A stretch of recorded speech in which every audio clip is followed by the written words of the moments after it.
Knowing how to brief a video editor is key to getting the results that you want. Putting in just a little bit of work at the briefing stage will save you so much time later on going back and forth with edits to your editor, and it will also ensure that you get the results that you want. So let's look at the 5 key steps to briefing your editor to make working with them a joy.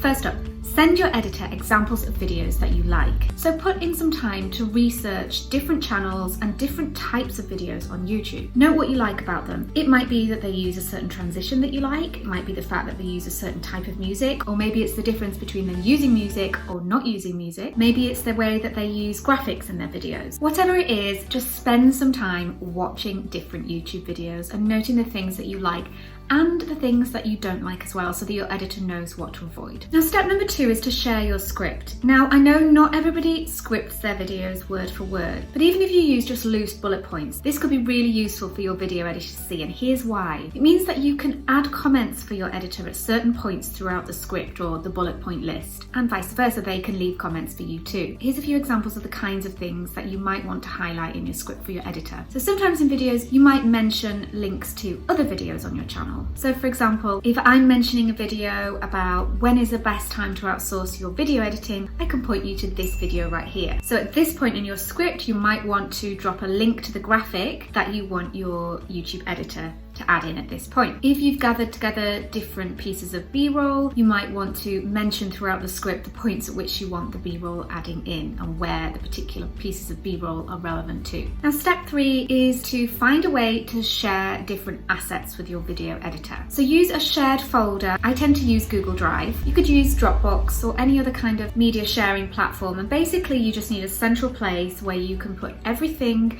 that relates to that particular video that your editor is going to be working on, so that they have access to everything they need. So again, this might be pieces of B-roll that you've collated, it might be graphics relating to the video that you want inserting into the video, it could be logos, basically just whatever it is that your editor needs. This is just a central place where they know they can gain access to everything that they need. Now, step 4, deadlines. Make it really clear to your video editor, and ideally, before you've even started working together, get it straight in advance what their lead time is. So how long do they need from you sending them the raw footage to them coming back to you with the edited video? That way that makes sure that you've got enough time, you've left enough time for them to edit the video, and you know it's going to go out up on your YouTube channel when you need it to. Let your editor know when each video is going to be published. Now, ideally this will be on a set day each week, so you can get into a rhythm with your editor. So say for example you always publish on a Friday, you can have an agreement with your editor that you always have the video with them by latest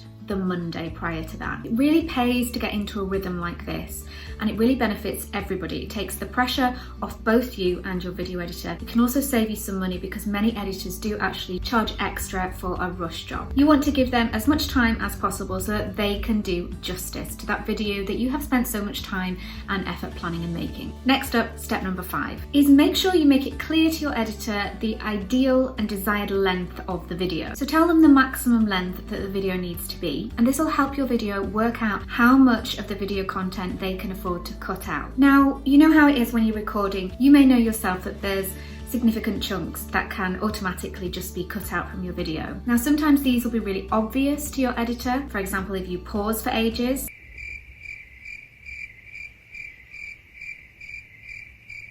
or you sneeze, or your kids walk in. Mom.